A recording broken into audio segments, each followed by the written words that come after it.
Alright, my do-it-yourselfers, my DIY guys, I want to show you my little project I got going on.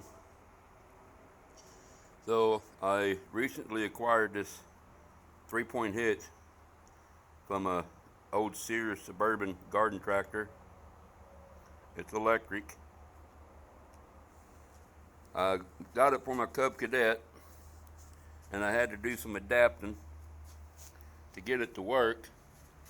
And basically all I did was I took a couple plates here, bolted them to the outside of my frame of the tractor, both sides. And then this plate right here, it came with the lift. So I just slid it in between the two plates and bolted it to it. And I got another plate that's going to go on the bottom here. That's going to go from this bolt right here.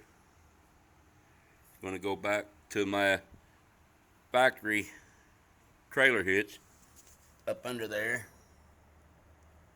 That's going to hold the bottom, keep the bottom from moving. And this tractor had an electric lift, which is actually still on there, for the mower deck. Well, I'm not going to use the mower deck. I don't even have the mower deck. I don't plan on mowing with it. So it has the switch here, the up and down switch for that lift, but it had the wiring coming off the switch had the same exact plug as the 3-point hitch had. So I basically just extended the wire back and plugged my 3-point hitch into this switch right here. So I've got the lifting arms off of it right now, doing some work on them, but it looks pretty good.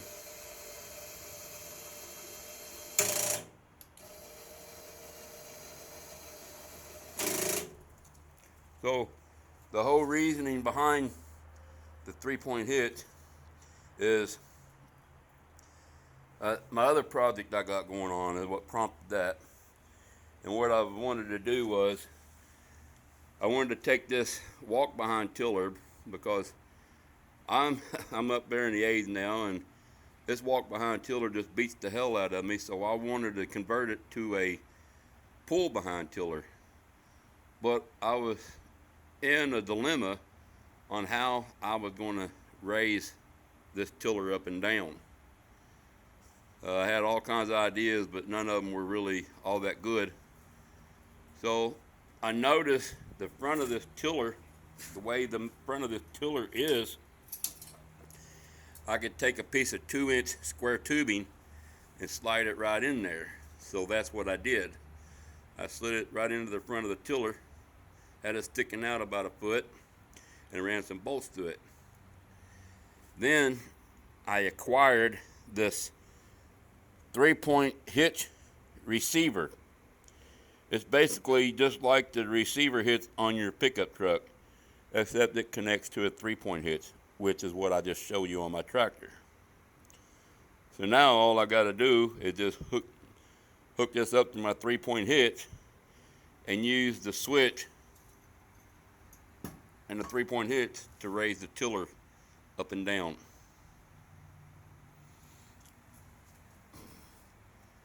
The only thing I got to do left on this now is make me a lever that will engage the belt, which I'm actually thinking about getting a 12-volt linear actuator that will come up and hit against this and push it to engage the belt. And I can do it with a switch. With the linear actuator, I can actually engage the belt from the tractor with a switch.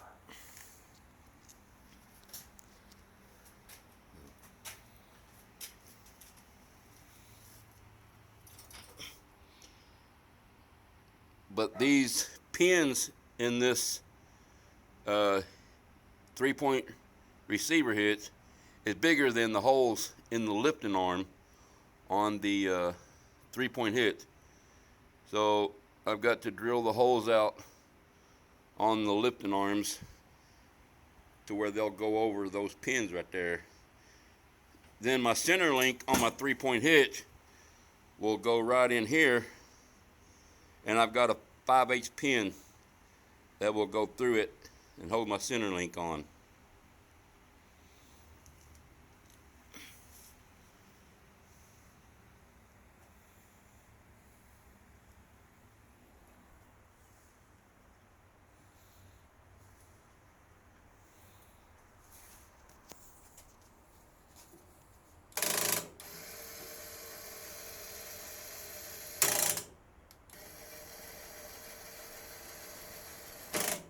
That clicking sound you hear is just a clutch. It's built-in clutch.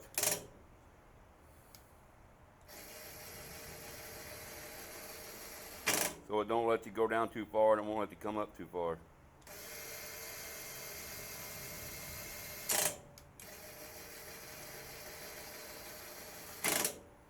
What I may end up doing eventually is putting a limit switch on this to where it will only go up so high and it'll stop automatically. And then I ain't wearing the clutch out.